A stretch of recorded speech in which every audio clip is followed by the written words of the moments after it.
Hi மக்களே, நல்லா பார்த்தாங்க. டிவி கேட்குது. அப்படியே இங்கே வந்தா இவர் எப்போ வேலுநாச்சியார்கிட்ட கட்சி வாங்கினாரு எனக்கு தெரில.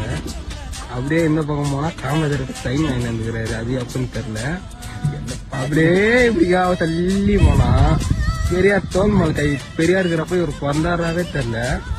அப்படியே அம்பேத்கர்கிட்ட புக்கு வாங்கிக்கிறாரு. பக்கத்துல பாட்டி எனக்கு யார் சத்தியமா யாருன்னு தெரியல. அவரு கூட வர நின்று போட்டாரு.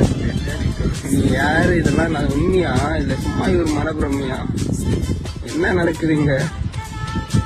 சினிமால வேணா சின்ன பசங்க அரசியல்ல ஜெயிக்கிற மாதிரி காட்டலாம். ஆனா ரியல் லைஃப்ல அரசியல்ல எக்ஸ்பீரியன்ஸ் இருக்கிற அங்கிளுங்க தாத்தாங்க தான் ஜெயிக்க முடியும். அப்படித்தான் ஜெயிச்சிருக்காங்க.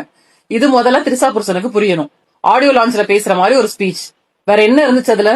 படத்துல பேச வேண்டிய பஞ்ச் டயலாக் எல்லாம் மேடையில பேசுறாரு.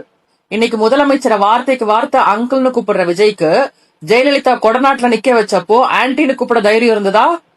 அந்த அம்மாவை ஆன்டின்னு கூப்பிட்டு இருந்தேன்னா உன்னை உரிச்சு உப்பு கண்டம் போட்டிருக்கும். முதலமைச்சர் பதவிக்கு மதிப்பு தெரியாத தற்கொலைகளுக்கெல்லாம் முதலமைச்சர் ஆசை ஒரு கேடு. ஆக மொத்தம் இது தாவேகா மாநாடு இல்ல, தற்கொலைகள் மாநாடுன்னு அவங்களே நிரூபிச்சிருக்காங்க.